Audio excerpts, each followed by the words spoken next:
नमस्कार, मैं प्रिया, आपका स्वागत है बिहारी न्यूज में। चले जानते हैं देश विदेश की 11 प्रमुख खबरों को। मिशन वंदे भारत के तहत लंदन में फंसे भारतीयों को लाया गया वापस भारत। केंद्र सरकार ने कोविड-19 के इस माहौल में दूसरे राज्य में फंसे सभी प्रवासियों को उनके राज्य में पहुंचाने का काम किया है। इसके साथ ही सरकार ने दूसरे देशों में फंसे भारतीयों को भी वापस बुलाने की मुहिम को तेज किया है, जिसके तहत प्रधानमंत्री नरेंद्र मोदी द्वारा आयोजित किए गए मिशन वंदे भारत के तहत बीते दिन लंदन से कई भारतीयों को वापस लाया गया। लंदन के हीथ्रो हवाई अड्डे से शनिवार को 329 यात्रियों के साथ निकला एयर इंडिया का विमान सुबह करीब 4 बजे मुंबई पहुंचा।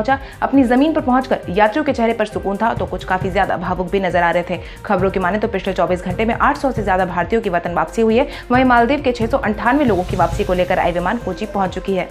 कोविड-19 से निपटने के लिए 10 राज्यों में केंद्रीय टीमों को किया गया तैनात। कोविड-19 ने पूरे भारत को अपनी चपेट में ले रखा है। वहीं इसके तहत भारत सरकार दिन रात स्वास्थ्य मंत्रालय के साथ मिलकर इसके रोकथाम की कोशिश में जुटी हुई है। वहीं केंद्र सरकार ने अपनी तरफ से कोविड-19 से बचाव के लिए बंद का ऐलान जारी कर रखा है। हालांकि इसके बावजूद कोविड-19 के मामलों में तेजी से इजाफा होता दिखाई दे रहा है। कई राज्यों में कोविड-19 काफी तेजी से फैल रहा है। इसको ध्यान में रखते हुए अब केंद्रीय स्वास्थ्य एवं परिवार कल्याण मंत्रालय ने राज्यों में केंद्रीय टीमों को तैनात करने का फैसला किया है, जहां पर कोविड-19 के मामले में बड़ी तेजी से बढ़ोतरी देखने को मिल रही है, जिसमें केंद्रीय स्वास्थ्य एवं परिवार कल्याण मंत्रालय के अधिकारी और एक्सपर्ट शामिल हैं।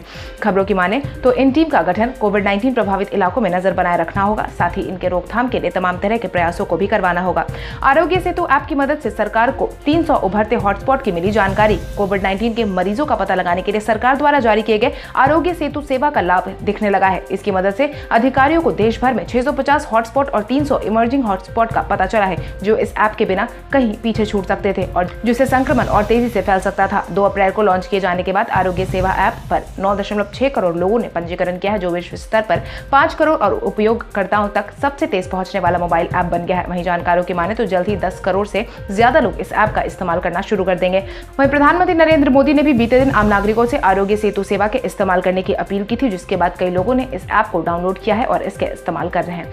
ICMR 75 जिलों पर नजर रख कम्युनिटी ट्रांसमिशन का पता लगाएगा। भारत में कोविड-19 के मामले लगातार बढ़ते जा रहे हैं। वहीं दिन प्रतिदिन 3000 से ज्यादा मामलों को देखते हुए ICMR एक कम्युनिटी ट्रांसमिशन की आशंका जता रहा है, जिसके बाद ICMR ने मामले की गंभीरता को समझते हुए 75 जिलों में स्टडी शुरू करवाने की योजना बनाई है, ताकि इस बात का पता लगाया जा सके कि कहीं इन जिलों में कम्युनिटी ट्रांसमिशन तो नहीं हो गया है। क्योंकि कोविड-19 के संक्रमण के मामले जिन 75 जिलों में बढ़ रहे हैं वह रेड जोन का हिस्सा है, जिसमें दिल्ली, मुंबई, पुणे, आगरा, अहमदाबाद, ठाणे जैसे क्षेत्र शामिल है। महाराष्ट्र में पिछले 24 घंटे में 1100 से ज्यादा नए मामले सामने आए हैं, जिसके बाद राज्य में कोविड-19 संक्रमित मरीजों की संख्या 20,000 को पार कर चुकी है, जबकि 700 से ज्यादा लोगों की जान जा चुकी है। इसके साथ ही दिल्ली और गुजरात में भी कोविड-19 प्रभावितों की संख्या 7,000 तक पहुंचने वाली है, जिसने स्वास्थ्य मंत्रालय की परेशानी बढ़ा दी है। साथ ही कम्युनिटी ट्रांसमिशन की संभावना को भी तेज कर दिया है। कोविड-19 प्रभावित राज्यों में सबसे ज्यादा महाराष्ट्र है, सरकार के लिए चिंताजनक। भारत में कोविड-19 का प्रभाव लगातार बढ़ता ही जा रहा है। वहीं प्रभावित राज्यों में सबसे ज्यादा बुरा हाल महाराष्ट्र का है, क्योंकि यहां पर 20,000 से ज्यादा लोग संक्रमित पाए गए हैं, जो पूरे भारत में प्रभावित इलाकों का 33% है। जिसके तहत BMC अधिकारियों ने बताया कि मुंबई के धारावी में 5 ऐसे लोगों की जान गई है, जिन्हें कोविड-19 संक्रमण से उबरने के बाद हॉस्पिटल से डिस्चार्ज कर दिया गया था। इन लोगों ने हॉस्पिटल में अपना 14 दिन का क्वारंटाइन का समय 1 महीने पहले ही पूरा कर लिया था। वहीं दूसरी तरफ महाराष्ट्र में पुलिस भी काफी ज्यादा कोविड-19 से परेशान हो रही है। खबरों की माने तो पूरे राज्य में 714 पुलिसकर्मी कोविड-19 से प्रभावित है, जिनमें से 61 अब तक ठीक हो चुके हैं, लेकिन अभी तक 648 पुलिसकर्मी कोविड-19 संक्रमित बताए गए हैं, जिसमें से 5 लोगों की जान भी जा चुकी है। कोविड-19 के इस माहौल में बढ़ी प्रधानमंत्री नरेंद्र मोदी की लोकप्रियता। देश भर में कोविड-19 से जान गंवाने वालों की संख्या 2000 के करीब पहुंच गई है। वहीं संक्रमण के मामले 62,000 के करीब पहुंचे हैं। देश पिछले 50 दिनों में कोविड-19 के खिलाफ खड़ा है। देश के लोगों को कोविड-19 के खिलाफ प्रधानमंत्री नरेंद्र मोदी की रणनीति भी काफी ज्यादा पसंद आ रही है और यही कारण है कि कोविड-19 के इस माहौल में प्रधानमंत्री नरेंद्र मोदी की लोकप्रियता बढ़ी है, जिसका खुलासा एक मीडिया हाउस द्वारा किए गए सर्वे में हुआ है। मीडिया हाउस की माने तो यह सर्वे देश के 6 मेट्रो सिटीज दिल्ली, मुंबई, कोलकाता, बेंगलुरु, हैदराबाद और चेन्नई में किया गया है। यह सर्वे में एक सवाल पूछा गया था कि क्या देश की जनता प्रधानमंत्री नरेंद्र मोदी द्वारा कोविड-19 के खिलाफ उठाए गए कदमों से संतुष्ट है। इसमें 6 शहर से 100 लोगों के जवाब मिले हैं। इनमें कोविड-19 को नरेंद्र मोदी द्वारा उठाए गए कदमों को खूब सराहा है, जिसके तहत मोदी सरकार को कुल मिलाकर 71% रेटिंग मिली है। वहीं मुख्यमंत्री के सर्वे में सबसे ऊपर केजरीवाल का नाम देखने को मिला है। नितिन गडकरी ने खुदरा विक्रेताओं से कोविड-19 के साथ जीने की दी नसीहत। केंद्रीय मंत्री नितिन गडकरी ने बीते दिन खुदरा विक्रेताओं को कोविड-19 के साथ जीने की कला सीखने की सलाह दी है। इसके साथ ही उन्होंने कहा है कि आने वाले समय में लघु एवं मध्यम उद्योग को MSME का दर्जा देने की उनकी मांग पर विचार विमर्श किया जा रहा है, जिसके तहत उन्होंने कहा कि वह इस मुद्दे को प्रधानमंत्री नरेंद्र मोदी और वित्त मंत्री निर्मला सीतारमण के सामने उठाएंगे। गडकरी का कहना है कि वर्तमान स्थिति में एक तरह से आशीर्वाद और उद्योग जगत की विशेषज्ञता